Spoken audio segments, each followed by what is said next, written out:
நம்பி வந்தோரை மனசார உயர்த்தும் அதுதான் கிருபை, அதுதான் கிருபை.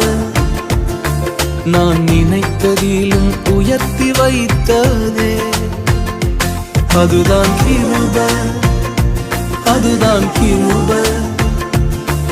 என் ஜீவியத்தின் பாடலானதே.